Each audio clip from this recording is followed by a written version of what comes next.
I have a bit of history with MrBeast. I interviewed and spoke positively about him in the past, but also his new co-founder is suing me, and his other co-founder threatened to sue me. So Logan Paul is suing me for CryptoZoo only a year after he thanked me. Coffeezilla is a bitch. This is my statement to you, Coffeezilla. You're a about and built different, Coffeezilla.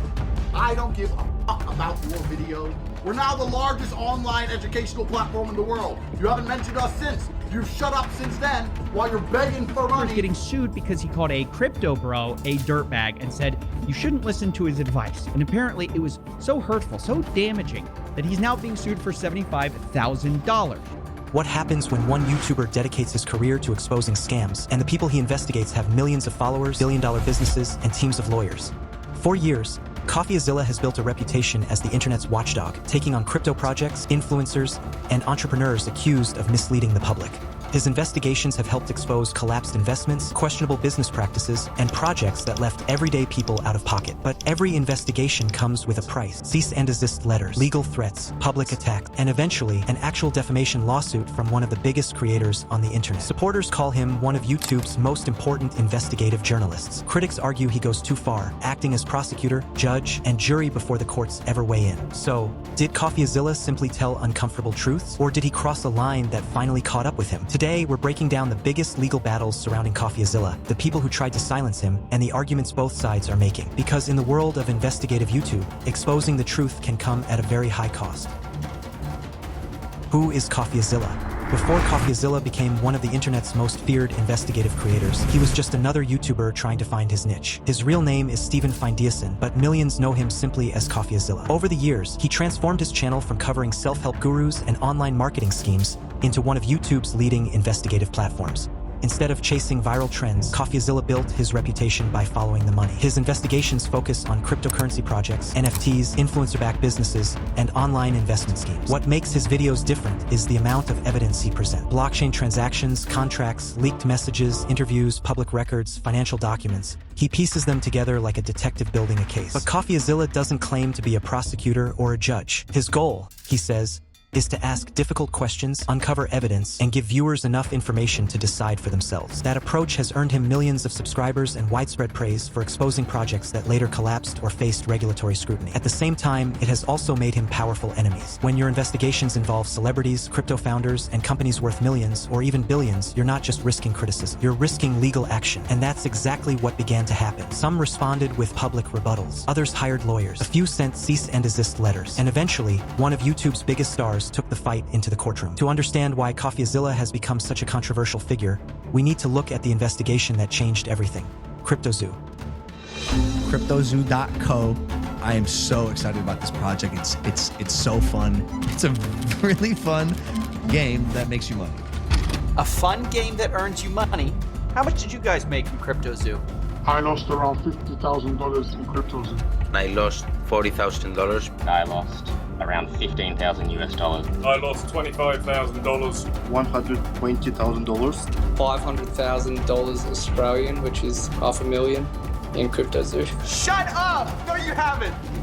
Yeah, 500K. Oh. Coffeezilla turned his attention to one of the most anticipated cryptocurrency projects on the internet, CryptoZoo.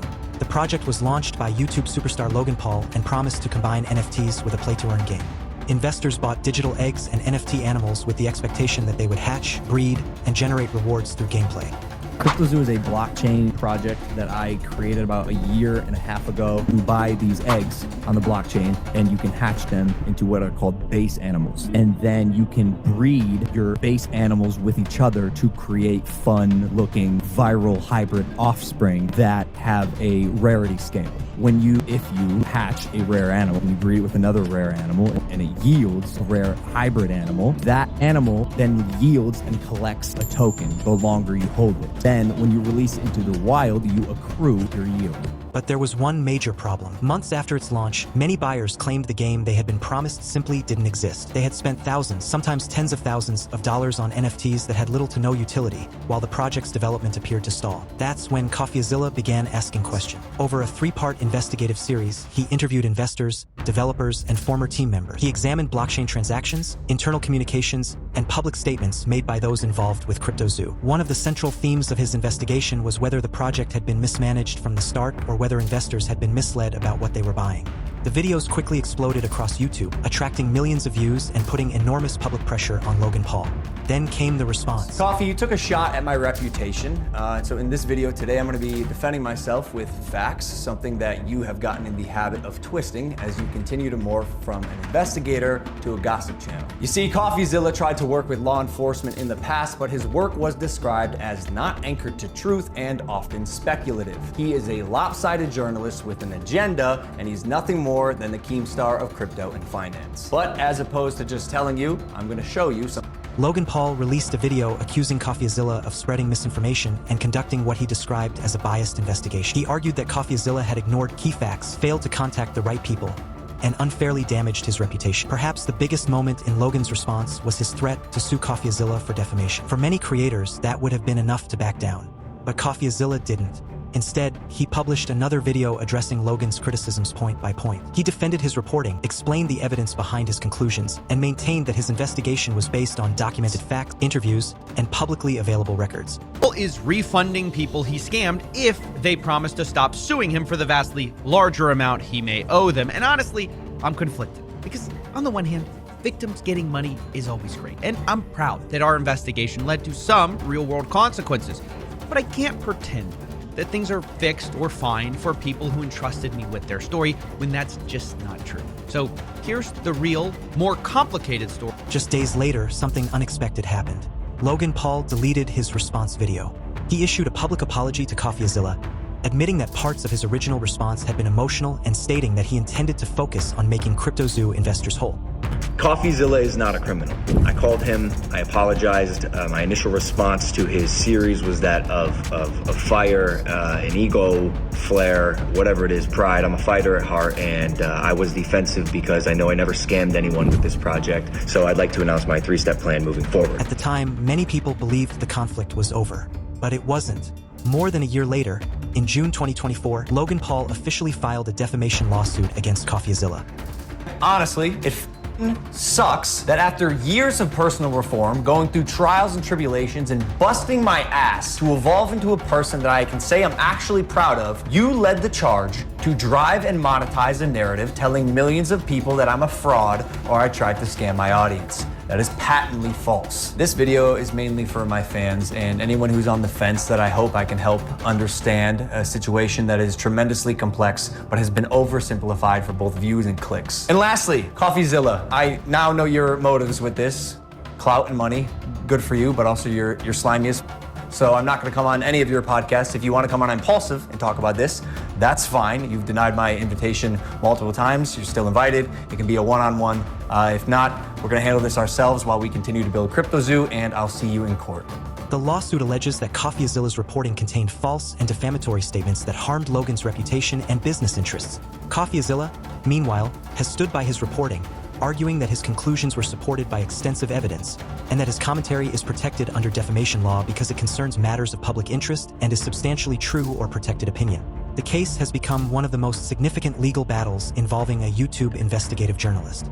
Regardless of who ultimately prevails in court, the lawsuit raises a much bigger question. When does investigative reporting become defamation? And where is the line between holding powerful people accountable and unfairly damaging someone's reputation? For Coffeezilla, the CryptoZoo investigation wasn't just another expose. It was the moment his work stopped being fought in YouTube videos and started being fought in court. While the lawsuit involving Logan Paul became Coffeezilla's most public legal battle, it wasn't the first time his investigations attracted lawyers. Long before he found himself defending a defamation lawsuit, Coffeezilla had become accustomed to receiving legal threats from people and companies featured in his videos. And in many ways, that's the risk of investigative journalism. When you're exposing projects that involve millions of dollars, powerful investors, or influential online personalities, it's not uncommon for the people being investigated to push back. Sometimes that means public rebuttals. Other times, it means legal letters warning of possible lawsuits if a video isn't taken down. Over the years, Coffeezilla has publicly stated that he's received numerous cease-and-desist letters and legal warnings from crypto founders, NFT creators, and online businesses. Most of these disputes never made it to court, but they followed a familiar pattern. First, Coffeezilla would publish an investigation based on interviews, blockchain data, financial records, or public statements. Next, The individuals or companies involved would deny the allegations, accuse him of misleading viewers, or argue that he had misunderstood the facts. Then came the legal warnings. One notable example involved the fintech company Plutus. After Coffeezilla released videos criticizing aspects of the company's business practices and raising concerns from customers, the company disputed his conclusions and reportedly threatened legal action. Coffeezilla refused to remove the videos, maintaining that his reporting was supported by evidence and that he had given the company an opportunity to respond. Although the dispute generated plenty of discussion online, it never developed into a widely reported court case. And that's an important distinction. A legal threat isn't the same as a lawsuit. Anyone can have a lawyer send a cease-and-desist letter. It's a warning that legal action may follow if the recipient doesn't change or remove their content.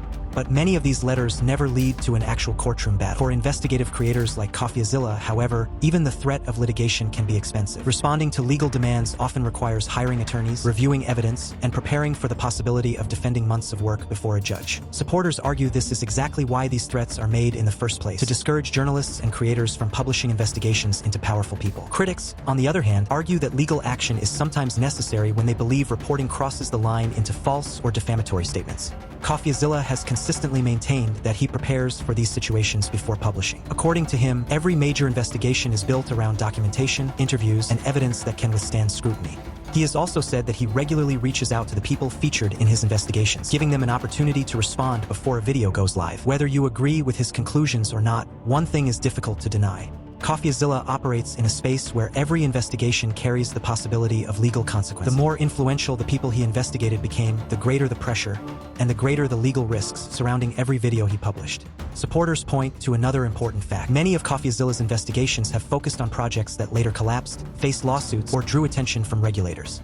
To them, his reporting has helped expose risks that might otherwise have gone unnoticed. His defenders also argue that powerful public figures should expect intense scrutiny, especially when asking people to invest money in projects promoted through their influence.